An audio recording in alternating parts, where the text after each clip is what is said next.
హరే కృష్ణ. హరే కృష్ణ అందరికీ. భగవద్గీత యథాతథం లెవెల్ 2 భగవద్గీత అవగాహనము అనేటువంటి కార్యక్రమానికి మీ అందరికీ కూడా ఇస్కాన్ మంగళూరు శ్రీ శ్రీ రాధా గోవింద ఆలయం తరపున స్వాగతం. హరే కృష్ణ. మనం ఈరోజు భగవద్గీత యథాతథంలోని 5వ అధ్యాయాన్ని అవగాహన చేసుకోవడానికి ప్రయత్నం చేద్దాము. హరే కృష్ణ. ఓం అజ్ఞానతిమిరాంధస్య జ్ఞానాంజనశలాకయా చక్షుర్మిలితం యేన తస్మై శ్రీగురవే నమః. శ్రీచైతన్యమనోభీష్టం స్థాపితం యేన భూతలే స్వయం రూపః కదా మహ్యం దదాతి స్వపదాంతికం. వందేహం శ్రీగురు శ్రీయుతపదకమలం శ్రీగురున్ వైష్ణవాంశ శ్రీరూపం సాగ్రజాతం సహగణ రఘునాథాన్వితం తం సజీవం సాద్వైతం సావధూతం పరిజన సహితం కృష్ణ చైతన్యదేవం శ్రీ రాధా కృష్ణ పాదాన్ సహగణ లలితా శ్రీ విశాఖాన్వితాంశ. నమో ఓం విష్ణుపాదాయ కృష్ణ ప్రేష్టాయ భూతలే శ్రీమతే భక్తి వేదాంత స్వామినితి నామినే. నమస్తే సారస్వతే దేవే గౌరవాణి ప్రచారిణి నిర్విశేష శూన్యవాది పాశ్చాత్యదేశతారిణి. నమో మహావదన్యాయ కృష్ణ ప్రేమ ప్రదాయతే కృష్ణాయ కృష్ణ చైతన్య నామ్నే గౌరిత్విషే నమః. హే కృష్ణ కరుణా సింధు దీన బంధు జగత్పతే గోపేశ గోపికా కాంత రాధా కాంత నమోస్తుతే. తప్త కాంచన గౌరాంగీ రాధే వృందావనేశ్వరి వృషభానుసుతే దేవి ప్రణమామి హరిప్రియే. వాంఛాకల్పతరుభ్యశ్చ కృపా సింధుభ్య ఏవ చ పతితానాం పావనేభ్యో వైష్ణవేభ్యో నమో నమః. జయ శ్రీ కృష్ణ చైతన్య ప్రభు నిత్యానంద శ్రీ అద్వైత గదాధర శ్రీవాసాది గౌర భక్త బృంద. హరే కృష్ణ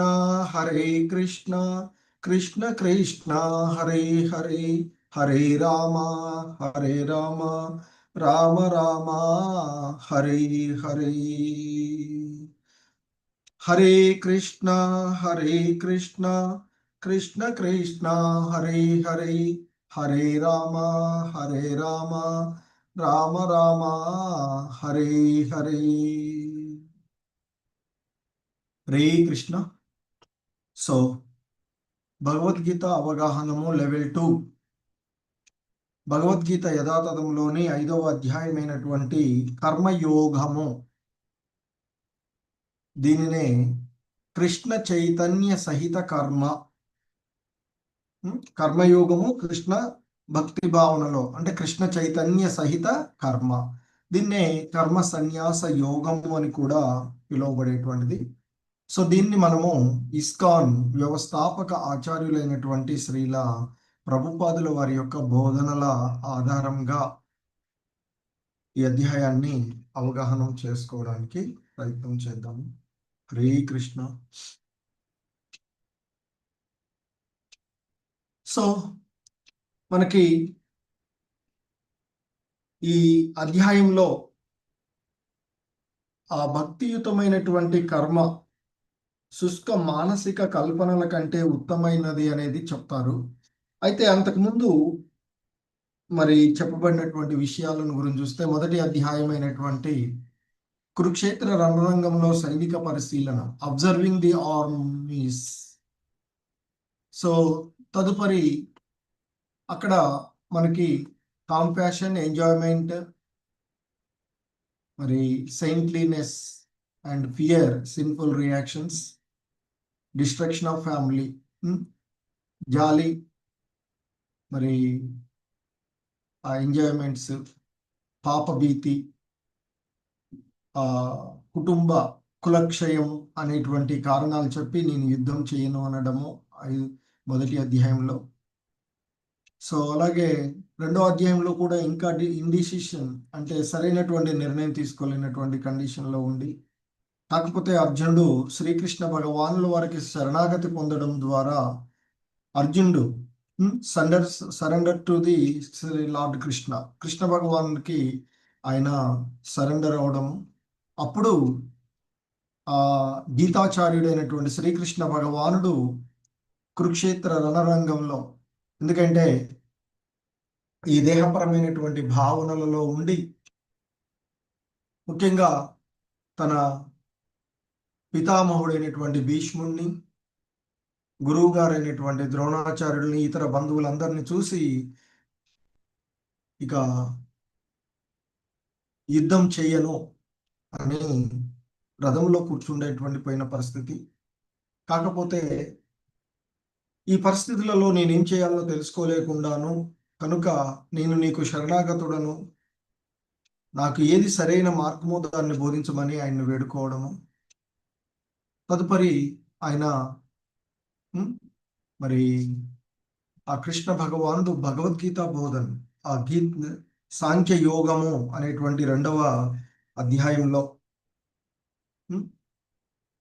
మరి ఆత్మను గురించినటువంటి ప్రాథమికమైనటువంటి జ్ఞానము, అది భౌతిక దేహంలో చిక్కబడి ఉండడము వివరిస్తూ ఉంటాడు. సో అంతేకాకుండా బుద్ధి యోగము లేదా భక్తి యోగం ద్వారా మరి పంజరం నుండి బయటపడేటువంటి పద్ధతి కూడా ఆయన తెలియచేసినటువంటిది రెండవ అధ్యాయంలో చూస్తాం. సో మరి ఆ విధంగా రెండవ అధ్యాయంలో కృష్ణ భగవానుడు అర్జునుడికి బోధించిన తర్వాత ఇక మరి జ్ఞాన స్థితిలో ఉన్నటువంటి వాడు నిర్వహించవలసినటువంటి విధులు ఏవి కూడా ఉండవు అనేటువంటిది మూడవ అధ్యాయంలో తెలియచేయబడినటువంటిది. మరి ఇక నాలుగవ అధ్యాయంలో ఆయన దివ్య జ్ఞానము, లార్డ్ కృష్ణ భగవానుల వారు అర్జునుడికి దివ్య జ్ఞానాన్ని బోధిస్తూ ఉంటారు. అదే ఆ భగవద్గీత యొక్క కాల ప్రాచీనత, అలాగే ఆ భగవంతుని యొక్క అవతారాలు తీసుకోవడం, ఎందుకు, ఎప్పుడు, ఎలా అవతారాలు తీసుకుంటాడు అనేటువంటి మరి అవన్నీ కూడా నాలుగవ అధ్యాయంలో. ఎందుకంటే ఆయన చెప్తారు అన్ని రకాలైనటువంటి యజ్ఞ కర్మలు జ్ఞానంలోనే సమాప్తి చెందుతాయి అనేటువంటిది నాలుగవ అధ్యాయంలో శ్రీకృష్ణ భగవానుల వారు అర్జునుడికి బోధించినటువంటిది. అందుకే ఆయన నాలుగవ అధ్యాయం చివరిలో చెప్తారు, ఓ అర్జున, మేల్కొని పరిపూర్ణమైనటువంటి జ్ఞానంలో నిలిచి యుద్ధం చెయ్యమని చెప్పడం జరుగుతుంది. అంటే ఆ భక్తిలో కర్మ, జ్ఞానంలో కర్మ, ఆ రెండింటి యొక్క ప్రాధాన్యాన్ని ఆయన ఒకేసారి చెప్పడం జరిగింది. అది విన్న తర్వాత అర్జున్లో మరలా కొంత కలవరం మొదలై ఇక ఈ అధ్యాయంలో ఆయన తన యొక్క ప్రశ్న ద్వారా మొదలవుతూ ఉంటుంది అధ్యాయము. సో ఈ 5వ అధ్యాయంలో మనం చూసినట్లయితే వివిధ విభాగాలుగా చెప్పుకోవచ్చు. 1 నుండి 6 వరకు కూడా ఆ నిష్కామ కర్మ అనేటువంటిది మరి ఆ సన్యాసం కంటే ఉన్నతమైనటువంటిది అని చెప్తారు. ఇక 7 నుండి 12వ శ్లోకాల్లో ఆ నిష్కామ కర్మలను ఎలా ఆచరించాలి, వర్కింగ్ విత్ డిటాచ్మెంట్, అలాగే దివ్య జ్ఞానాన్ని మరి చేసేటువంటి 3 రకాలు, అంటే ఆత్మ, ప్రకృతి మరియు పరమాత్ముడు వాళ్ళ జ్ఞానాన్ని తెలియచేయడం. సో ఇంకా మరి ఆ పరమాత్ముని పైన ధ్యానం నిమగ్నమై ఎలా ముక్తి పొందాలి అనేటువంటి విషయాలు, అలాగే అష్టాంగ యోగ విధానం ద్వారా ముక్తి పొందడం, మరి శాంతి మార్గము అంటూ వివిధ రకాలైనటువంటి అంశాలు ఈ అధ్యాయంలో ప్రస్తావించబడ్డవి. అంటే భక్తియుతమైనటువంటి కర్మే ఆ శుష్కమైనటువంటి మానసిక కల్పనల కంటే ఉత్తమమైనది అనేది ఈ అధ్యాయం ద్వారా మనము తెలుసుకునేటువంటి అంశం. సో ఈ విధంగా ఈ అధ్యాయంలో మొదటి శ్లోకము అర్జునుడు అడుగుతూ ఉంటాడు కృష్ణ భగవానుల వారిని. హరే కృష్ణ. అర్జున భువాచ సన్యాసం కర్మణాం కృష్ణ పునర్యోగం చ సంససి యచ్ఛ్రేయయేతయోరేకం తన్మే బ్రూహి సునిశ్చితం. సో అర్జునుడు అడుగుతూ ఉంటాడు కృష్ణ భగవానుల వారిని. అర్జునుడు పలుకుతున్నాడు ఈ విధంగా, ఓ కృష్ణ, మొట్టమొదట నీవు నన్ను కర్మ త్యాగం చేయమని చెప్పావు. మరలా ఇప్పుడు భక్తితో కూడినటువంటి కర్మలను ఉపదేశిస్తూ ఉన్నావు. అంటే భక్తిలో కర్మ, జ్ఞానంలో అకర్మ రెండింటినీ ఒకేసారి అంతకుముందు అధ్యాయంలో చెప్పబడినటువంటి విషయాలు. అందుకే అడుగుతున్నాడు అర్జునుడు. మరి మొదటేమో నీవు నన్ను కర్మ త్యాగం చేయమని చెప్పావు. సన్యాసం కర్మణాం కృష్ణ అంటూ ఉన్నాడు. సన్యాసం అంటే త్యాగం చేయడం, కర్మణం అంటే సకల కర్మలను, అన్ని రకాలైనటువంటి కర్మలను త్యజించమని చెప్పడం 3వ అధ్యాయంలో. అంటే వాస్తవానికి అక్కడ జ్ఞానస్థితిలో ఉన్నటువంటి వాడు నిర్వహించవలసినటువంటిది ఏదీ లేదు అంటూ చెప్పబడింది కదా. సో అయితే అందుకే అంటున్నాడు అర్జునుడు, మొట్టమొదటి నీవు నన్ను కర్మ త్యాగం చేయమని చెప్పావు, మరలా ఇప్పుడేమో భక్తితో కూడినటువంటి కర్మలు చేయమంటున్నావు. మరి ఈ రెండింటిలో ఏది ఎక్కువ ప్రయోజనకరంగా ఉంటుందో దయచేసి ఒకటే చెప్పు, నాకు రెండొద్దు, ఒకటే. ఈ రెండు మార్గాల్లో ఏదో ఒక మార్గం, ఏది నాకు ఉత్తమమైందో దాన్ని నాకు తెలియచెయ్యి అంటూ అర్జునుడు అడిగినటువంటిది. సో మరి ఇక్కడ ఈ ఏది అంటే భక్తియుతమైనటువంటి work in devotional service,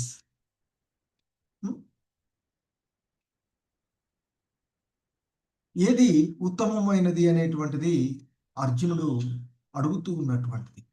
so ఆ రెండిట్లో ఏది ఉత్తమమో నాకు చెప్పమని ఆయన అడుగుతూ ఉన్నటువంటిది.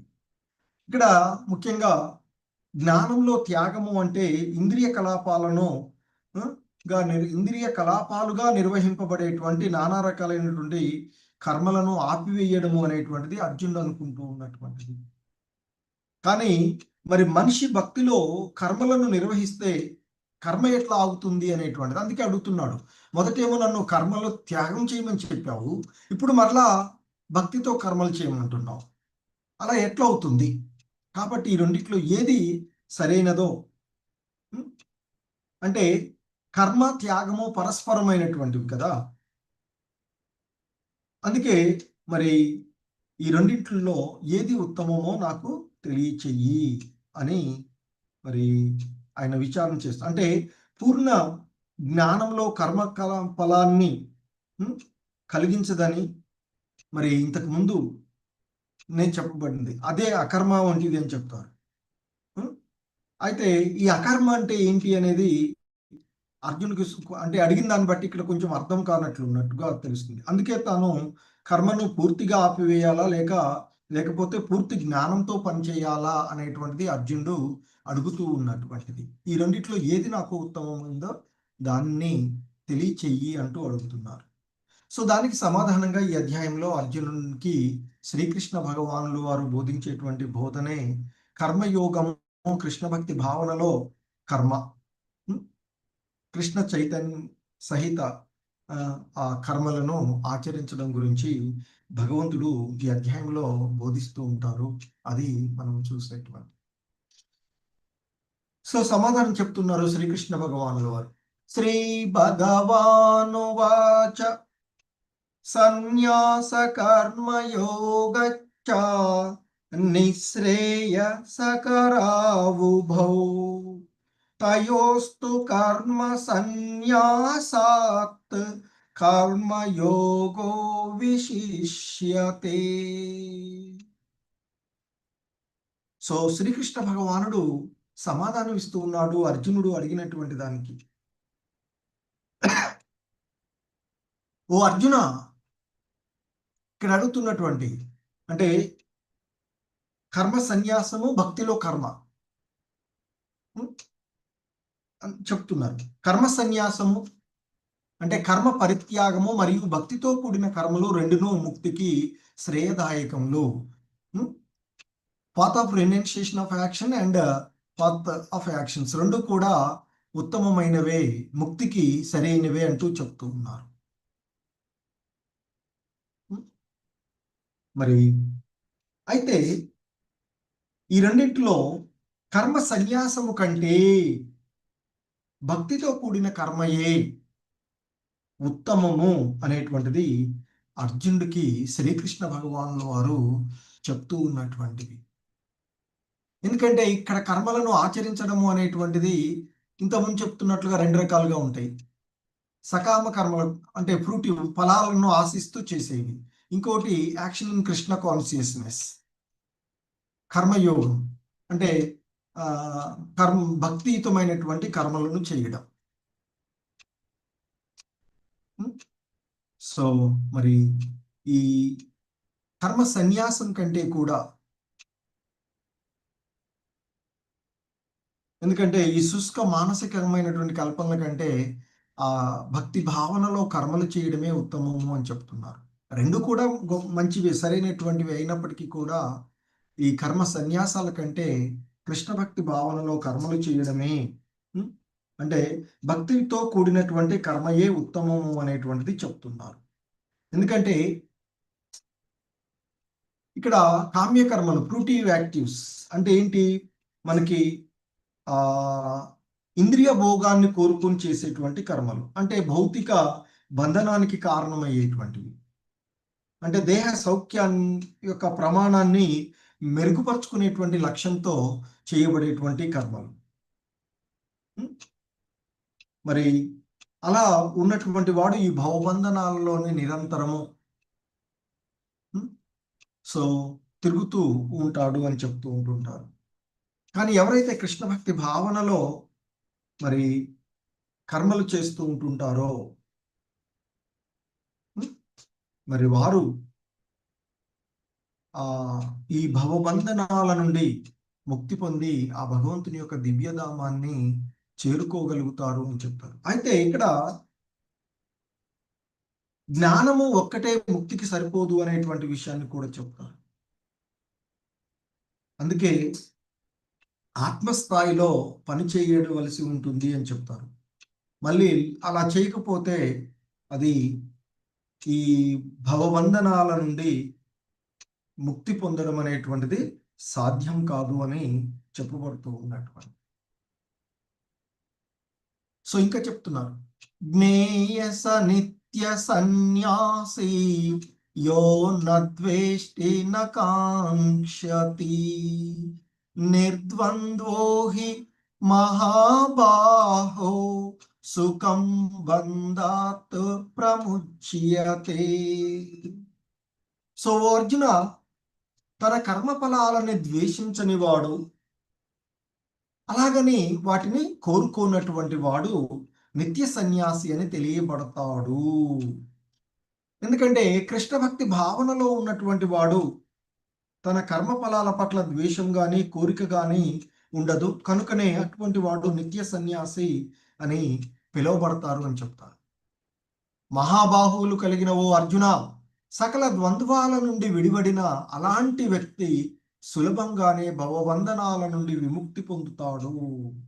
ఎందుకంటే భగవంతుని యొక్క దివ్యమైనటువంటి ప్రేమయుతమైనటువంటి సేవకు అంకితమైనటువంటి అటువంటి ఆ సన్యాసి, నిత్య సన్యాసిగా చెప్పబడేటువంటి అతడు ఆ కృష్ణుని సంబంధంలోనే తన యొక్క సహజమైనటువంటి స్థితిని, ఎందుకంటే భగవత్ సంబంధాన్ని గురించి ఎరిగినటువంటి వాడు, ఆత్మ పరమాత్ములను గురించి, ఆత్మకి పరమాత్మలకు మధ్య ఉన్న సంబంధము, ఆత్మ భగవంతుని యొక్క నిత్య దాసుడిని అనేటువంటి విషయాన్ని తెలుసుకున్నటువంటి వాడు. సో కారణంగా ఇక జ్ఞానంలో పూర్తిగా యోగ్యుడై ఉంటాడు అని చెప్తారు. మరి అలా ఉండేటువంటి వాడు ఇక సులభంగానే ఈ సంసార సాగర నుండి, భవబంధనాల నుండి ముక్తి పొందుతాడు. ఎందుకంటే అతడి యొక్క మనసులో ద్వంద్వత్వాలు ఏవి కూడా ఉండవు ఇక. సో ఆ విధంగా ద్వంద్వాల యొక్క స్థితి నుండి విడిపడినటువంటి అతడు ఈ భౌతిక జగత్తు నుండి ముక్తి పొందుతాడు. అంటే ఆధ్యాత్మిక జగత్తును చేరుకుంటారు అని చెప్పబడుతూ ఉన్నటువంటిది. మరి ఇంకా చెప్తున్నారు ఆయన, సాంఖ్యయోగౌ పృథగ్బాలాః ప్రవదంతి న పండితాః ఏకమప్యాస్తి తస్సమ్యక్ ఉభయోర్విందతే ఫలం. సాంఖ్యయోగౌ, సాంఖ్య అంటే ఇక్కడ భౌతిక జగత్తు యొక్క విశ్లేషణాత్మకమైనటువంటి అధ్యయనము అని చెప్తుంటారు. భౌతిక జగత్తు యొక్క విశ్లేషణాత్మకమైనటువంటి అధ్యయనం. అలాగే యోగౌ అంటే భక్తియుతమైనటువంటి సేవలోని కర్మ. పృథగ్బాలా, బాలాహ అంటే అల్పబుద్ధులు, పృథక్ అంటే భిన్నమని తలుస్తారు అల్పబుద్ధి కలిగినటువంటి వారు.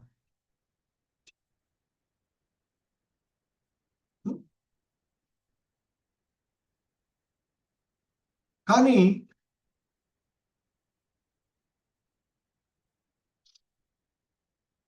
పండితులు మాత్రము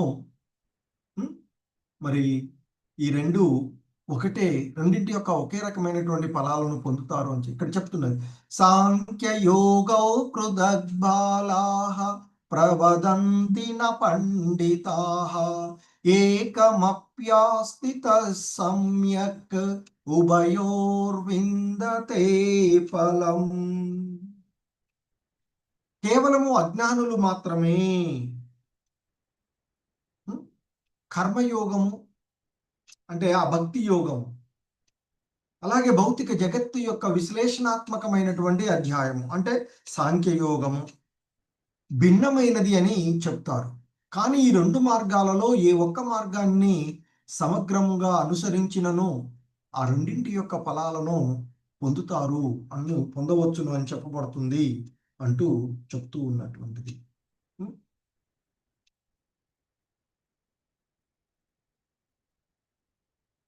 సో ఇంకా చెప్తున్నారు, యత్ సాంఖ్యై ప్రాప్యతే స్థానం తద్యోగైరపి గమ్యతే ఏకం సాంఖ్యం చ యోగం చ యపశ్యతి సపశ్యతి. సో ఇక్కడ సాంఖ్య అంటే సాంఖ్యతత్వము, అలాగే యోగై అంటే భక్తి యోగము. ఇక్కడ చెప్తున్నారు విశ్లేషణాత్మకమైన అధ్యయనము అంటే సాంఖ్యము ద్వారా పొందబడేటువంటి స్థానమును భక్తి యోగము ద్వారా కూడా పొందవచ్చునని ఎరిగి భక్తి యోగము మరియు సాంఖ్య యోగములు ఏకస్థాయిలో ఉన్నట్లు చూసిన వాడే యథార్థాన్ని దర్శించినటువంటి వాడు అంటూ చెప్తూ ఉన్నా. ఎందుకంటే ఈ జీవిత లక్ష్యం యొక్క నిజమైనటువంటి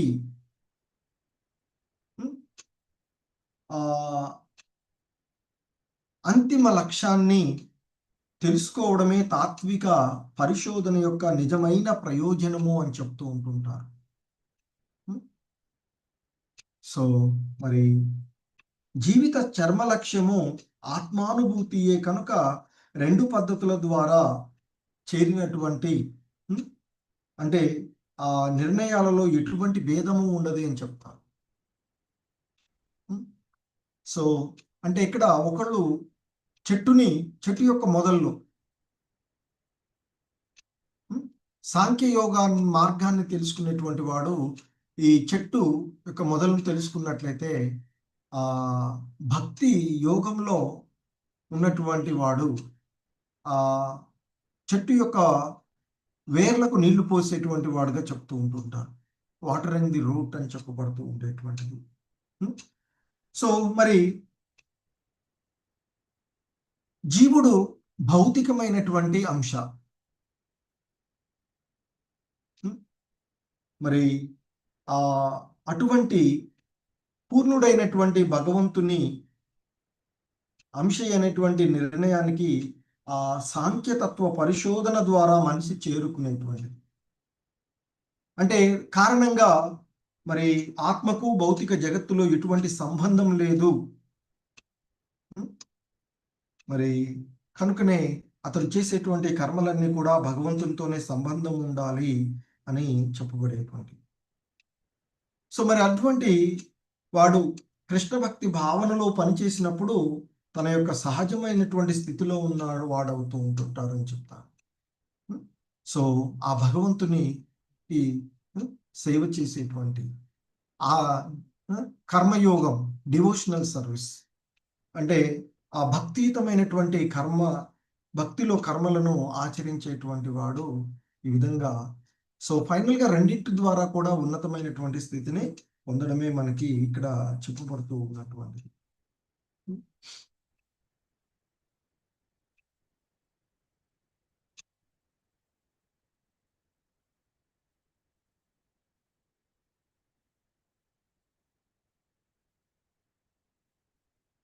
సో ఈ రెండు మార్గాల ద్వారా కూడా భగవంతుడిని చేరుకునేటువంటి కర్మయోగము సో భగవంతుడు మనకి అనుభూతిమయ్యేటువంటి విధానంలో ఆ బ్రహ్మతత్వము, పరమాత్మతత్వం అంటే ఆ పరతత్వము 3 రకాలుగా అనుభూతం అవుతుంది అని చెప్తుంటారు. బ్రహ్మజ్యోతి, పరమాత్మ, అలాగే భగవానుడుగా అనుభూతమయ్యేటువంటి అంశాలను చూడవచ్చు. సో ఇంకా మరి అర్జునుడికి శ్రీకృష్ణ భగవానుల వారు బోధిస్తూ ఉన్నటువంటి అంశాలను చూసినట్లయితే ఇంకా చెప్తూ ఉన్నారు. సన్యాసస్తు మహాబాహో దుఃఖమాప్తుమయోగతః యోగయుక్తో మునిర్బ్రహ్మ నచిరేనాదిగచ్చతి. సో ఇంకా ఆయన చెప్తున్నారు, భగవంతుని అంటే ఆ భక్తియుత సేవ యందు నియుక్తుడు కాకుండా కేవలము కర్మలను త్యజించుట ద్వారా ఎవడు కూడా సుఖమును పొందలేడు. కానీ భక్తి యోగమునందు నియుక్తుడైనటువంటి మననశీలుడు పరబ్రహ్మమును శీఘ్రంగానే పొందగలడు. అంటే భక్తియుత సేవలో నెలకొన్నటువంటి ముని, మననశీలుడు అంటే ముని, శీఘ్రమే ఆ పరబ్రహ్మమును చేరుకోగలరు అని చెప్తూ ఉన్నటువంటి విషయం. ఎందుకంటే ఈ సన్యాస ఆశ్రమంలో ఉండేటువంటి ఈ వ్యక్తులను 2 రకాలుగా చెప్తుంటారు. మాయావాద సన్యాసులు, ఎందుకంటే వాళ్ళు సాంఖ్యతత్వ అధ్యయనంలో నెలకొని ఉండేటువంటి వారు. ఇంకొకరు వేదాంత సూత్రాలపైన ఆధారపడి ఉన్నటువంటి వైష్ణవ సన్యాసులుగా చెప్పబడేటువంటి వారు. సో ఇంకా చెప్తున్నారు, యోగయుక్తో విశుద్ధాత్మా విజితాత్మా జితేంద్రియః సర్వభూతాత్మభూతాత్మా కుర్వన్నపి న లిప్యతే. సో ఇంకా చెప్తున్నారు, ఓ అర్జున, భక్తి యోగంతో కర్మను వనరించువాడును విశుద్ధ ఆత్ముడును ఇంద్రియ మనసులను జయించిన వాడును అగు మనుజుడు సర్వులకు ప్రియమయ్యుండును. అలాగే సర్వులు అతడు ప్రియమును కలిగియుండును. అట్టివాడు సదా కర్మలను ఆచరించినను ఎన్నడూ బద్ధుడు కాడు అంటూ చెప్తూ ఉన్నటువంటి. ఎందుకంటే కృష్ణ భక్తి భావన, కృష్ణ చైతన్యంలో కర్మలను ఆచరించడం అనేది మోక్ష పదంలో ఉన్నవాడు చేసేటువంటి పని అని చెప్తూ ఉంటుంటారు. ఎందుకంటే కృష్ణ భక్తి భావన ద్వారా మోక్ష పదంలో ఉన్నటువంటి వాడు ప్రతి జీవునికి అత్యంత ప్రీతిపాత్రుడై ఉంటాడు అని చెప్తారు. అలాగే ప్రతి జీవుడు కూడా అతనికి ఎంతో ప్రీతిపాత్రుడైనటువంటి వాడు. మరి అతని యొక్క కృష్ణ భక్తి దీనికి కారణము అంటే కృష్ణ భక్తి భావనలో ఉన్నటువంటి వారు మరి జ్ఞానాన్ని వైరాగ్యాన్ని పొందుతారు అని చెప్పబడుతుంది కదా. సో ఆ విధంగా మరి ఆ కృష్ణ భక్తి భావనయే ప్రతి జీవుడికి అతడు అత్యంత ప్రియుడు. అలాగే ప్రతి జీవుడు కూడా అతనికి అత్యంత ప్రియుడు. అంటే సమత్వ భావంతో ఉండేటువంటి విధంగా భక్తి చేస్తుంది అని చెప్తారు. ఎందుకంటే చెట్టుకు ఆకులు కొమ్మలు చెట్టు నుండి వేరు కానట్లుగానే ఏ జీవి కూడా మరి కృష్ణుడికి అన్యం. ఎందుకంటే ఆ భగవంతుని యొక్క అంశలుగా ఉన్నటువంటి భగవంతుడే చెప్తారు మనకి, మమైవాంశో జీవలోకే, ఈ జీవులన్నీ కూడా నా యొక్క భిన్న అంశాలు అని చెప్పబడినట్టు.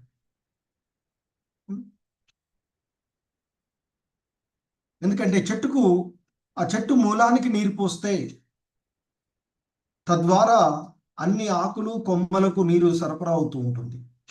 అలాగే మనం కడుపుకి ఆహారం ఇస్తే ఈ దేహ భాగాలన్నిటికీ కూడా ఆహారం అందించబడుతూ ఉంటుంది.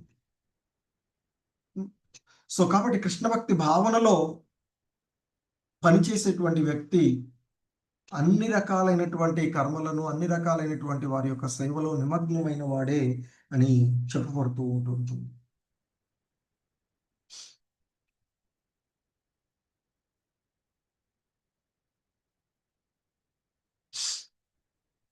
సో ఇంకా చెప్తున్నారు, నైవ కించిత్ కరోమీతి యుక్తో మన్యేత తత్వవిత్ పశ్యన్ శృణ్వన్ స్పృశన్ జిగ్రన్ అశ్నన్ గచ్చన్ స్వపన్ శ్వసన్ ప్రలవన్ విసృజన్ గృహన్ మిషన్ నిమిషన్నపి ఇంద్రియానింద్రియాదేషు వర్తంత ఇతి ధారయన్. సో మరి ఇంకా చెప్తున్నారు, నైవ కించత్ ఏవ కించిత్ అంటే ఏది నిశ్చయంగా ఇక్కడ చెప్పబడుతున్నట్టు. నా కరోమి అంటే నేను చెయ్యను అన్నట్లు, నా కరోమి. సో ఇక్కడ చెప్తున్నారు ఆ కృష్ణ భగవానుల వారు, కర్మయోగంలో దృఢ సంకల్పంతో స్థితులై ఉన్నవాడు చూస్తూ ఉన్నప్పుడు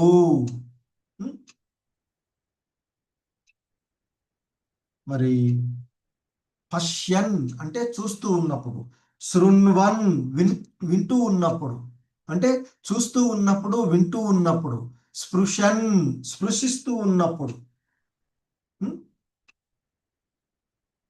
మరి ఇంకా చెప్తున్నారు వాసన చూస్తూ ఉన్నప్పుడు, జిగ్రన్ గ్రాన్ ఇక్కడ వాసన చూస్తూ ఉన్నప్పుడు, కదులుతూ ఉన్నప్పుడు, నిద్రిస్తూ ఉన్నప్పుడు, శ్వాసక్రియలు చేస్తూ ఉన్నప్పుడు, మాట్లాడుతూ ఉన్నప్పుడు, విసర్జిస్తూ ఉన్నప్పుడు, తీసుకుంటున్నప్పుడు, కన్నులు తెరుస్తూ ఉన్నప్పుడు, కన్నులు మూస్తూ ఉన్నప్పుడు, చేసేది నేను కాదు అన్ని ఎల్లప్పుడూ అని ఎల్లప్పుడూ వాళ్ళు భావిస్తూ ఉంటారు అని చెప్తుంటారు. ప్రాకృతిక ఇంద్రియాలే వాటి విషయాలలో కదులుతూ ఉన్నట్లుగా దివ్య ఆధ్యాత్మిక జ్ఞానంలో ఉన్నటువంటి వారు గ్రహిస్తాడు అని చెప్తుంటారు. ఎందుకంటే ఆ కృష్ణ భక్తి భావనలో ఉన్నటువంటి వ్యక్తి విశుద్ధ స్థితిలో ఉన్నటువంటి కారణంగా కర్త, కర్మ, పరిస్థితి, యత్నము, విధి అనే 5 ఆ ప్రత్యక్ష పరోక్ష కారణాలపై ఆధారపడే ఏ పనితో కూడా అతనికి సంబంధము ఉండదు అని చెప్తూ ఉంటుంది. ఎందుకంటే అతడు శ్రీకృష్ణుని యొక్క దివ్యమైనటువంటి ప్రేమయుత సేవలో నెలకొని ఉన్నటువంటి కారణంగా అతడు తన యొక్క దేహంతోనూ ఇంద్రియాలతోనూ పనిచేస్తూ ఉన్నట్లు కనిపించిన తన యొక్క నిజమైనటువంటి స్థితి గురించి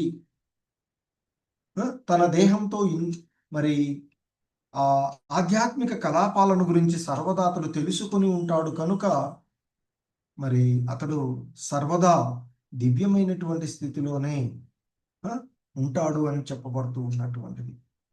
మరి ఇక్కడ కృష్ణ భక్తి భావనలో మనకి నవవిధ భక్తి మార్గాలు చెప్పబడుతూ ఉంటాయి.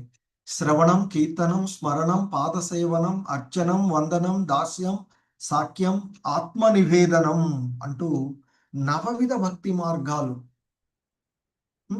మనకి చెప్పబడుతూ ఉంది. శ్రవణం అంటే హియరింగ్ అబౌట్ ది గాడ్, ఆ దేవాది దేవుని గురించి వినడం, శ్రవణం చేయడం. ఏవైనా ప్రామాణిక ఆచార్యులు ఉపదేశాలు చేస్తూ ఉంటే వాటిని వినుతూ ఉండాలి అని చెప్తుంది. మరి శ్రవణం అంటే అది శ్రవణ విధానం. కీర్తనం ఆ భగవంతుని యొక్క దివ్య లీలలను, నామాన్ని నిరంతరము కీర్తించడం, కీర్తనం.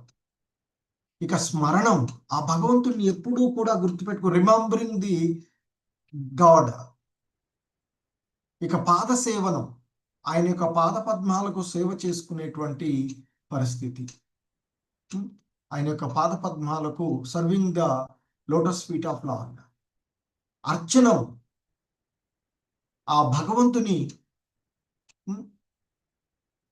ఇది ఆలయంలో ఉండేటువంటి విగ్రహాన్ని, శ్రీ విగ్రహానికి పూజ చేసినట్టుగా ఆలయంలో ఉన్నటువంటి భగవంతునికి పూజ చేసేటువంటి విధానం.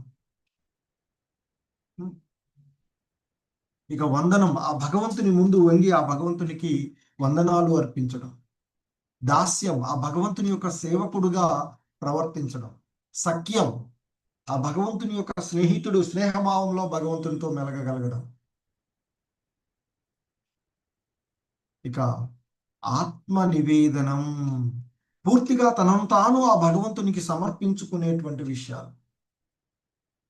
సో ఈ విధంగా ఈ 9 రకాలైనటువంటి విధానాల ద్వారా దేనిని ఆచరించినా జీవుడు ఈ భవబంధనాల నుండి ముక్తి పొందుతారు అని చెప్తారు.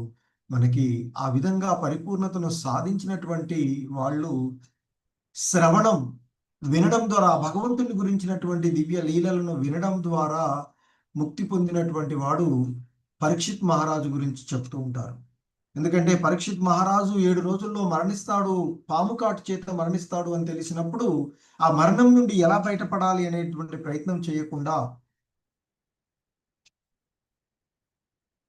తాను ఈ ఉన్న 4 రోజులు ఆ భగవంతుని గురించి ఎలా వినాలి, ఎలా ఆ భగవంతుని ధ్యాసలో ఉండాలి, దానికి ప్రయత్నం చేస్తే సుఖదేవ గోస్వాముల వారు శ్రీమద్ భాగవతాన్ని, ఆ భగవంతుని యొక్క దివ్య కర్మ లీలలన్నింటినీ కూడా 7 రాత్రులు 7 పగళ్ళు కంటిన్యూస్గా చెప్తారు అని చెప్తారు. సో అలా విన్నటువంటి పరీక్షితుడు ముక్తి పొందినటువంటి పరిస్థితి. అది శ్రవణం. కీర్తనం ఆ భగవంతుని గురించి చెప్పడం. సో దీనికి మరి సుఖదేవ గోస్వాముల వారి భాగవతాన్ని ఆ పరీక్షిత్ మహారాజుకు చెప్పినటువంటి వాడు, ఆయన కూడా ముక్తుడు. అలాగే స్మరణం ఎప్పుడు భగవంతుణ్ణి ధ్యాసలోనే స్మరిస్తూ ఉండేటువంటి వాడు ప్రహ్లాద్ మహారాజ్. ఎప్పుడు నారాయణ అంటూ ఆయన. సో మరి ఇంకా పాదసేవనం లక్ష్మీమాత ఎప్పుడు ఆ విష్ణు భగవాను యొక్క పాదాల చెంత, శ్రీమన్నారాయణ యొక్క పాదాల చెంతనే ఆమె ఉంటూ ఉంటుంది. అర్చనం దీనికి పృథు మహారాజుని చెప్తూ ఉంటారు. ఆ భగవంతునికి అర్చన పూజ చేసేటువంటి విధానాన్ని ఎగ్జాంపుల్. వందనం సో ఆ భగవంతునికి వందనాలు అర్పించడంలో ద్వారా ముక్తి పొందినటువంటి వారు అక్రూర అని చెప్తారు, అక్రూరుడు. ఇక దాస్యం ఆ భగవంతుని యొక్క సేవకుడుగా తనను తాను ఆ భగవంతుని సేవకుడుగా భావించి సేవలు చేసేటువంటి వాడు. Best example Hanuma. ఇక సఖ్యం, ఆ భగవంతునితో స్నేహపూర్వకమైనటువంటి భావనలో ఉండడం ఇక్కడ మనం చూస్తున్నటువంటి అర్జునుడు. ఇక ఆత్మ నివేదనం, పూర్తిగా తనకున్న పూర్తిగా తనను తాను ఆ భగవంతునికి సమర్పించుకోవడం. దీనికి బెస్ట్ ఎగ్జాంపుల్ బలిచక్రవర్తి. కానీ ఈ 9 రకాలు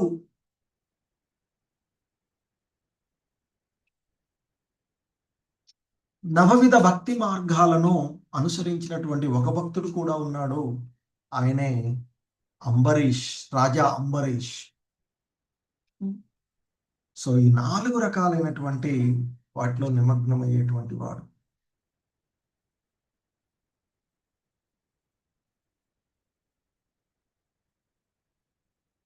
హరే కృష్ణ.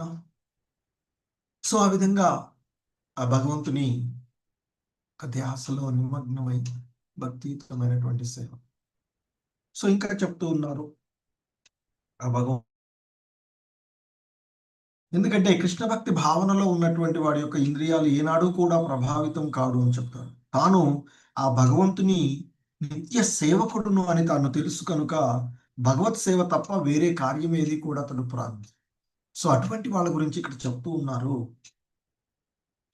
బ్రహ్మణ్యాదాయ కర్మాణి సంగం త్యక్త్వా కరోతి యః లిప్యతే న స పాపేన పద్మపత్ర మివాంభస. పద్మపత్ర ఇవ అంటే వలె, అంబస అంటే నీటి చేత. సో ఆ పద్మపత్రము అంటే తామరాకు, అది నీటిలో ఉన్నా కానీ నీటితో తడవదు. సో ఇక్కడ కూడా తాను చేస్తున్న కర్మల యొక్క ఫలాలన్నింటినీ భగవంతునికి అర్పించి మరి ఎటువంటి మమకారం లేకుండా, సంగత్వము లేకుండా తన ధర్మమును నిర్వహించేటువంటి వాడు ఎవడైతే ఉంటాడో అటువంటి వాడు తామరాకు నీటిచే అంటబడనట్లు, తడవని విధంగా అతడు పాపకర్మల చేత ప్రభావితుడు కాడు అంటూ చెప్తున్నాను. ఇక్కడ బ్రహ్మణ్య అంటే కృష్ణ భక్తి భావనలో అని అర్థం. కృష్ణ భక్తి భావనలో ఉన్నటువంటి వాడు అంటే ఫలాలన్నింటినీ భగవంతునికి అర్పించి సంగత్వం లేకుండా తన ధర్మాన్ని నిర్వర్తిస్తూ ఉన్నటువంటి వాడు అని అర్థం. సో ఆ విధంగా మరి ఆ భగవంతుని కృష్ణ భక్తి భావనలో ఉన్నటువంటి వాడు తన చుట్టూ ఎన్ని ఉన్నప్పటికీ కూడా, ఎన్ని రకాలైనటువంటి కర్మలను అతడు నిర్వర్తిస్తూ ఉన్నట్లు కనిపించినా, ఎలాగైతే తామరాకు నీటిలో ఉండి ఆ నీటితో అంటించుకోదది, నీటి తడవదది. సో అదే మాదిరిగా ఈ భౌతిక జగత్తులో కర్మలను ఆచరిస్తూ ఉన్నట్లు అనిపించిన అతడు కర్మలను వనరించవాడే అవుతాడు అని చెప్తున్నారు. సో కానీ కృష్ణ భక్తి భావనలో లేనటువంటి వాడు మాత్రము మరి భౌతిక దేహము, ఇంద్రియాల యొక్క భావనలోనే పనిచేస్తూ ఉంటాడు. సో అలా పనిచేసేటువంటి వాడు ఈ భౌతిక జగత్తులోనే ఈ జనన మరణ చక్రాల్లో అశ్వత్థ వృక్షంగా చెప్పబడేటువంటి ఈ భౌతిక ప్రకృతిలో ఒక శాఖ నుండి, అంటే ఒక జన్మ నుండి మరొక జన్మ తీసుకుంటాడు తప్ప అతడు ఆధ్యాత్మికంగా పురోభివృద్ధి చెందలేడు అనేటువంటి చెప్తారు. కానీ ఎవడైతే కృష్ణ భక్తి భావనలో ఉంటాడో అటువంటి వ్యక్తి దేహమును శ్రీకృష్ణుడి సొత్తు అని, అందుకే దాన్ని శ్రీకృష్ణుడి యొక్క సేవలో వినియోగించుకోవాలి అనే జ్ఞానంలో అతడు పనిచేస్తారు అని చెప్తారు. సో శ్రీలా ప్రభుపాదుల వంటి వారు, గురుదేవులైనటువంటి జయపతాక స్వామి మహారాజ్ వంటి వారు ఆ భగవంతుని సేవలో నిమగ్నము కృష్ణ భక్తి భావనలోనే వాళ్ళు చేస్తూ ఉండేటువంటి, భౌతికంగా ఏ విధంగా కనిపిస్తూ ఉన్నప్పటికీ కూడా వాళ్ళు ఆధ్యాత్మికంగా ఎంతో ఐశ్వర్యాన్ని కలిగి ఉన్నటువంటి వాళ్ళు. సో అందుకే ఇంకా చెప్తూ ఉంటారు ఇక్కడ, కాయేన మనసా బుద్ధ్యా కేవలైరింద్రియైరపి యోగిన కర్మ కుర్వంతి సంగం త్యక్త్వాత్మ శుద్ధయే. సో ఇంకా చెప్తున్నారు, ఓ అర్జున, యోగులు మమస్కార ఆసక్తిని వదిలివేసి, యోగులు సంగత్వాన్ని విడిచిపెట్టి, మమకార ఆసక్తిని విడిచిపెట్టి కేవలము ఆత్మశుద్ధి కోసము మాత్రమే, అంటే కేవలము శుద్ధపడేటువంటి ఉద్దేశంతో మాత్రమే దేహంతోనూ, అంటే శరీరంతోనూ, మనసుతోనూ, ఇంద్రియములు, శరీరము, మనసు, ఇంద్రియాలు, ఆ మనసులతో కర్మలను ఆచరిస్తూ ఉంటారు. అంటే బుద్ధితో ఇక్కడ కర్మలను ఆచరిస్తూ ఉంటారు అని చెప్తుంటారు. ఎందుకంటే మనిషి కృష్ణ భక్తి భావనలో కృష్ణేంద్రియ ప్రీతి కొరకు పనిచేసినప్పుడు దేహము, మనసు, బుద్ధి, ఇంద్రియాలతో చేయబడేటువంటి ఏ కర్మైనా భౌతిక కల్మషముల నుండి పవిత్రమవుతుంది అని చెప్తారు.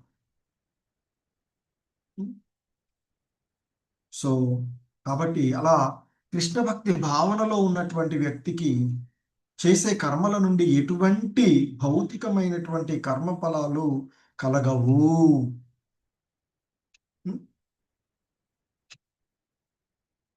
మరి కనుకనే అటువంటి వారు ఆ సదాచారాలు అని పిలువబడేటువంటి పవిత్ర కార్యాలు కృష్ణ భక్తి భావనలో నిర్వర్తిస్తూ ఉంటారు.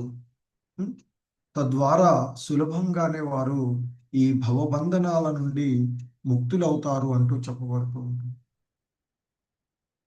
సో ఇంకా చెప్తూ ఉన్నారు, యుక్త కర్మ ఫలం త్యక్త్వా శాంతి మాప్నోతి నైష్టికీం అయుక్త కామకారేణ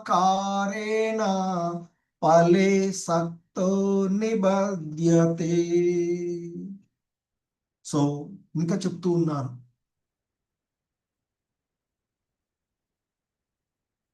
స్థిరమైనటువంటి భక్తిని కలిగిన వాడు సర్వ కర్మలను, సమస్తమైనటువంటి కర్మలను నాకే అర్పించుట చేత, అంటే ఆ భగవంతునికి అర్పించడం ద్వారా నిర్మలమైనటువంటి శాంతిని పొందుతాడు. అంటే భక్తియుతమైనటువంటి సేవలో, అంటే కృష్ణ భక్తి భావనలో ఉన్నటువంటి వ్యక్తి అంటే దేహ భావనలో ఉన్నటువంటి వ్యక్తికి తేడా అని చెప్తున్నారు ఇక్కడ ఈ శ్లోకం. అందుకే చెప్తున్నారు, కానీ భగవద్భావనలో లేనివాడు మరియు తన కర్మఫలాల ఎడ ఆసక్తిని కలిగి ఉన్నవాడు అగు మనుజుడు బద్ధుడవుతాడు. అంటే ముక్త జీవునికి బద్ధ జీవునికి ఉండేటువంటి భేదాన్ని ఇక్కడ చెప్తూ ఉన్నారు. కృష్ణ భక్తి భావనలో ఉన్నటువంటి వ్యక్తి అంటే ముక్త జీవుడికి, అలాగే దేహ భావనలో ఉన్న వ్యక్తికి అంటే బద్ధుడికి. సో మరి ఆ తేడా ఏంటంటే కృష్ణ భక్తి భావనలో ఆసక్తుడైనటువంటి వాడు ఇక తన కర్మఫలాల పట్ల ఆసక్తుడై ఉండడు అని చెప్తుంటారు. కానీ ఈ భగవద్భావనలో లేనటువంటి వాడు మాత్రం తన కర్మఫలాల పట్ల ఆసక్తుడై ఉంటాడు. ఎవరైతే కృష్ణుని ఎడ ఆసక్తుడై ఉండి కర్మఫలాలను ఆశించకుండా ఆ కృష్ణ భగవాను కొరకే పనిచేసేటువంటి వ్యక్తి ఖచ్చితంగా ముక్త పురుషుడవుతాడు అంటూ చెప్తూ ఉంటారు.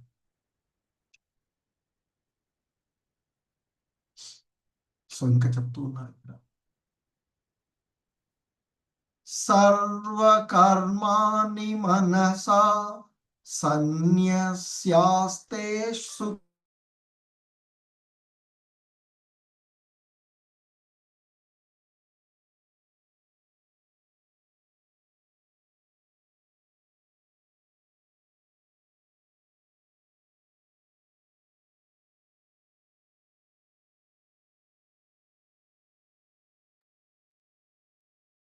हरे कृष्णा प्रभु जी।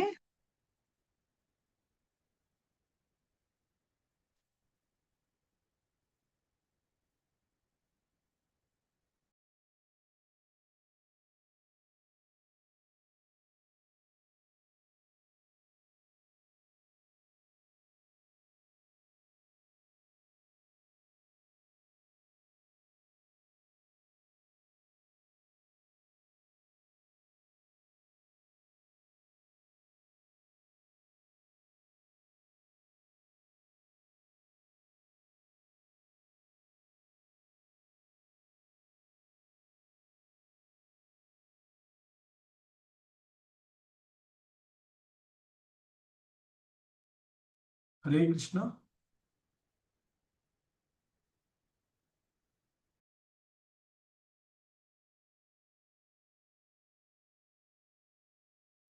సుముఖి మాతాజీ హరే కృష్ణ ప్రభుజీ జాయిన్ అయ్యారు. हरे कृष्णा प्रभु जी, इच्छान होस्ट। ఓకే మాతాజీ, హరే కృష్ణ.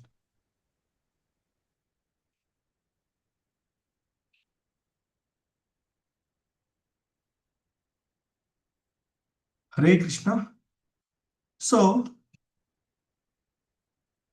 ఇక్కడ మనకి అంటే బద్ధజీవుడికి అంటే ఈ భౌతిక జగత్తులో భోగ వాంఛలతో ఉన్నటువంటి వానికి కృష్ణ భక్తి భావనలో ఉండేటువంటి వాళ్ళకి మరి ఆ తేడాన్ని తెలియచేసిన తర్వాత ఇంకా చెప్తూ ఉన్నారు. సర్వకర్మాణి మనసా సన్యస్యాస్తే సుఖం వశీ నవద్వారే పురే దేహి నైవ కుర్వన్న కారయన్. సో ఇంకా చెప్తూ ఉన్నారు ఆయన, ఓ అర్జున, దేహమునందున్న జీవుడు అంటే దేహదారి అయినటువంటి వాడు, ఈ దేహాన్ని, ఈ భౌతిక పాంచభౌతికమైనటువంటి ఈ దేహాన్ని ధరించినటువంటి వాడు జీవుడు తన స్వభావమును నియమించి అంటే నియంత్రించుకొని తన స్వభావాలను అంటే ఈ ఇంద్రియ భోగ వాంఛలను గురించి నియంత్రించుకొని సమస్తమైనటువంటి మానసిక కర్మలన్నింటినీ కూడా వదిలివేసినప్పుడు అతడు కర్మ చేయక మరియు కర్మకు కారణం కాకుండా నవద్వారపురము అనే ఈ దేహంలో, ఈ దేహం నవద్వారపురంగా చెప్పబడుతూ ఉండేటువంటి అటువంటి ఈ దేహమునందు అతడు సుఖంగా వసించును. అంటే ఈ భౌతిక దేహంలో సుఖంగా ఉంచును. అంటే ఈ దేహమందున్నప్పుడే ఈ ప్రాకృతికమైనటువంటి ఈ దేహంలో ఉన్నవాడు కూడా ముక్త జీవులుగా ఉండేటువంటి వాళ్ళు ఎంతో మంది ఉంటారు. మరి ఎందుకంటే ఈ దేహధారి అయినటువంటి జీవుడు, ఈ ఆత్మ ఈ 9 ద్వారాలు కలిగి ఉన్నటువంటి నవద్వారపురము అని చెప్పబడుతూ ఉంటుంది. మరి అటువంటి ఈ 9 ద్వారాలు ఉన్నటువంటి ఈ పురంలో అంటే ఈ భౌతికమైనటువంటి దేహంలో సుఖంగా ఉండవచ్చు అని చెప్తారు. ఎప్పుడు అంటే అతడు తన యొక్క స్వభావాన్ని నియంత్రించుకొని, అంటే ఈ భౌతిక భోగ వాంఛలన్నింటినీ నియంత్రించుకొని సమస్తమైనటువంటి కర్మలను మానసికంగా విడిచిపెట్టినప్పుడు, ఇక మరి కర్మను చేయకుండా కర్మకు కారణం కాకుండా ఉన్నప్పుడు అతడు ఈ దేహంలో సుఖంగా ఉంటాడు అని చెప్తూ ఉంటారు. ఎందుకంటే దేహ కర్మలు అంటే దేహ రూపంన ఉన్నటువంటి నగరం యొక్క కర్మలు దాని యొక్క ప్రత్యేక గుణాలను బట్టి అప్రయత్నంగానే నిర్వహింపబడుతూ ఉంటుంటాయని చెప్తారు. ఎందుకంటే 3వ అధ్యాయంలో కూడా చెప్తారు, ఈ దేహ అవసరాల కోసమైనా, ఈ దేహాన్ని పోషించుకోవడానికైనా కర్మలను ఆచరించవలసి ఉంటుంది. సో ఇక్కడ ఈ దేహానికి ఉన్నటువంటి ద్వారాలు ఏంటంటే మనకి ఉన్నటువంటి ఈ 2 చెవులు, ఈ నోరు, ఈ 2 ముక్కు రంధ్రాలు, అలాగే 2 కళ్ళు, అపానము, అలాగే జననేంద్రియము అనేటువంటివి ద్వారాలు. ఈ దేహానికి ఉండేటువంటి నవద్వారాలు, 9 ద్వారాలు అని చెప్తూ ఉంటారు. సో అలా మరి కృష్ణ భక్తి భావనలో నిమగ్నమైనటువంటి వాడు ఈ దేహానికి సంబంధించినటువంటి బాహ్య కర్మలలో నుండి ముక్తుడై ఉన్నటువంటి వాడు. అతడు చేస్తూ కర్మలను ఆచరిస్తూ ఉన్నప్పటికీ కూడా అతడు మరి ఏవి కూడా చెయ్యనట్లుగానే ఉంటారు. అంటే కృష్ణ భక్తి భావన ద్వారా జీవుడు తన యొక్క నిజమైనటువంటి స్థితిని జాగృతం చేసుకోవడం ద్వారా ఈ బంధనాలన్నిటి నుండి కూడా బయటపడతాడు అని చెప్పబడుతూ ఉండేటువంటి. సో ఇంకా చెప్తూ ఉన్నారు, న కర్తృత్వం న కర్మాణి లోకస్య సృజతి ప్రభుః న కర్మ ఫల సంయోగం స్వభావస్తు ప్రవర్తతే. మరి తన దేహము అనేటువంటి ఈ నగరంలో తన దేహపురానికి అధిపతి, అంటే ఈ దేహానికి ఈ జీవుడు అధిపతిగా చెప్పబడుతుంటారు. అలాగే సూపర్ సోల్ పరమాత్ముడైనటువంటి వాడు అన్ని దేహాలకు కూడా అధిపతి. సో ఇక్కడ చెప్పబడుతూ ఉన్నటువంటి తన దేహం అనేది పురం యొక్క అధిపతి అయినటువంటి దేహి కర్మలను సృష్టించుట గాని కర్మలయందు జనులను ప్రేరేపించుట గాని కర్మలను అతడు మరి అంటే కర్మ ఫలములను సృష్టించుట గాని, కర్మలనే సృష్టించినప్పుడు కర్మ ఫలాలను ఎలా కర్మ ఫలములను సృష్టించుట గాని చెయ్యడు. ఇదంతా కూడా ప్రకృతి గుణముల చేతనే చేయబడుచు ఉన్నది అని. ఎందుకంటే మనం ఏదైనా ఒక వెహికల్ని ఆశ్రయించామనుకోండి, లేదా ఒక విమానంలో ప్రయాణిస్తే మరి నడిపేది ఎవరు? మనమా? అది నడుస్తూ ఉంటుంది. విమానంలో కూర్చుంటే మనం కూడా ప్రయాణిస్తూ ఉంటుంటాం. అలాగే ఈ దేహాన్ని ఆశ్రయించినప్పుడు ఈ ప్రకృతి త్రిగుణమయమైనటువంటి 8 మూలకాలతో తయారు చేయబడినటువంటి ఈ దేహంలో ఈ త్రిగుణాల చేతనే ఈ కర్మలన్నీ కూడా సత్వ రజో తమో గుణాలు ఇవి జీవుణ్ణి, అంటే ఈ దేహం భౌతికమైనటువంటి దేహం ఉన్నటువంటి వీడిని తోలుబొమ్మలాగా ఆడిస్తూ ఉండేటువంటి ఇదంతా కూడా ప్రకృతి యొక్క త్రిగుణాల వలన జరుగుతూ ఉన్నటువంటి అంశం. ఎందుకంటే మనకి ఈ విషయాలు 7వ అధ్యాయంలో ఇంకా వస్తాయి. ఎందుకంటే ఈ భగవంతుడు యొక్క శక్తి, ఈ సృష్టి అంతా కూడా భగవంతుని యొక్క 2 శక్తుల ద్వారా నడుస్తూ ఉంటుంది, పరాశక్తి అపరశక్తి. సో అపరశక్తి అనేటువంటిది భౌతిక ప్రకృతిగా చెప్పబడుతూ ఉండేటువంటిది. అంటే బాహ్య శక్తి, ఆ భగవంతుని యొక్క బాహ్య శక్తి అయినటువంటి అపరశక్తి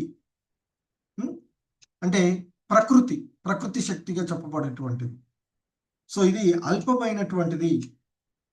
సాధారణంగా ఈ ప్రకృతి జడమైనదిగానే చెప్పబడుతూ ఉంటుంది, భౌతికమైనటువంటి ఇది. కానీ దానికి భిన్నంగా ఆయన యొక్క పరాశక్తి ఉంటూ ఉంటుంది. మరి ఇక్కడ జీవుడు సాధారణంగా తటస్థమైనటువంటి వాడు. ఈ రెండింటి యొక్క ఆధీనంలో దేనిలో ఒక దానిలోనే అతడు ఉండవలసి ఉంటుంది. అయితేనా ఈ భౌతిక ప్రకృతి గుణాలకు లోబడి వర్తిస్తూ ఉంటుంటాడు, లేదా ఆధ్యాత్మికమైనటువంటి విధానంలో ఉండాలి. సో తటస్థమైనటువంటిది ఎప్పుడు కూడా ఏదో ఒక దాని వైపుకు ఉండవలసి వస్తూ ఉంటుంది. సో కాబట్టి మరి ఈ జీవుడు ఈ భౌతిక సంపర్కంలో ఉండిపోయినప్పుడు అతడు పొందే తాత్కాలికమైనటువంటి దేహము లేదా భౌతిక నివాస స్థానమే ఈ నానా రకాలైనటువంటి కలాపాలకు, వాటి యొక్క ఫలాలకు కారణమవుతూ ఉంటుంది. ఇక అది అతడిని ఈ బద్ధ జీవితంలో, బద్ధ వాతావరణంలో మరి ఎందుకంటే ఈ దేహాత్మ భావనతో ఉండడం వల్ల అతడు బద్ధుడై జీవితాన్ని గడుపుతూ ఉంటుంటాడు అని చెప్తుంటారు. ఎందుకంటే ఆ కారణంగానే ఈ దేహపరమైనటువంటి సుఖ దుఃఖాలను అనుభవిస్తూ ఉంటూ ఉంటాడు. అందుకే మనకి 2వ అధ్యాయంలో చెప్తారు, మరి ఈ సుఖ దుఃఖాలను ఇవన్నీ కూడా జీవితంలో తాత్కాలికమైనటువంటివి. ఎలాగైతే కాలక్రమంలో వర్షాకాలము ఎండాకాలం లాగా వచ్చిపోతూ ఉంటాయో, ఈ సుఖ దుఃఖాలు కూడా వచ్చిపోయేటువంటివి. సో మనం ఎన్నెన్నో జన్మల నుండి, అనంత కాలము నుండి ఈ చేస్తూ ఉన్నటువంటి కర్మ ఫలాలను పోగించుకుంటాం కాబట్టి ఇంకా ఇంకా మనం అనుభవిస్తూనే ఉంటాం. కానీ వీటన్నిటి నుండి బయటపడేటువంటి మార్గము, ఏకైక మార్గము భక్తియుతమైన సేవ, ఆ భగవంతుణ్ణి ఆశ్రయించి ఉండడం. సో ఎందుకంటే ఈ దేహాన్ని ఆశ్రయించినటువంటి జీవుడు తానే ఈ దేహానికి అధిపతిని అని కాకుండా దీనికి అధిపతి ఆ భగవంతుడు. ఎందుకంటే ఈ దేహాత్మ భావనలో ఉన్నటువంటి మనము ఈ దేహాన్ని ఏ విధంగానూ నియంత్రించలేనటువంటి వాళ్ళం. దేహం యొక్క పెరుగుదలను కానీ, దేహం క్షీణించిపోయేటువంటి విషయాన్ని కానీ మనమేమీ కూడా నియంత్రించలేం. ఈ నియంత్రణ అంతా కూడా భగవంతుడి చేతిలో ఉండేటువంటి. సో మరి ఆ భగవంతుడు కాల రూపంలో ఇవన్నీ కూడా నియంత్రిస్తూ జరుగుతూ, మనం అనుకున్నా అనుకోకపోయినా జరిగేవన్నీ కూడా జరుగుతూనే ఉంటుంది. సో కనుక మన ధర్మమైనటువంటి ఆ భగవంతుని యొక్క ధ్యాసలో నిమగ్నమవుతూ ఉండాలి అనేటువంటిది. ఎందుకంటే ఈ భౌతిక ప్రకృతిలోనికి వచ్చిన కారణంగా ఈ త్రిగుణమయమైనటువంటి బంధనాలలో మనం జీవన సంఘర్షణ జరుగుతూ ఉంటుంది. కానీ దాని నుండి బయటపడి అటువంటి మార్గాన్ని మనము ఇక్కడ సాంఖ్య యోగము, భక్తి యోగము, భక్తి ద్వారా అది సాధ్యమవుతూ ఉంటుంది అనేది చెప్పబడుతూ ఉన్నటువంటి అంశం. హరే కృష్ణ. జగద్గురు శ్రీల ప్రభుపాదుకి జై. సో మిగిలినటువంటి శ్లోకాలను రేపటి క్లాసులో చూద్దాం. హరే కృష్ణ. హరే కృష్ణ. ప్రభుజీస్, మాతాజీస్, ఎవరికైనా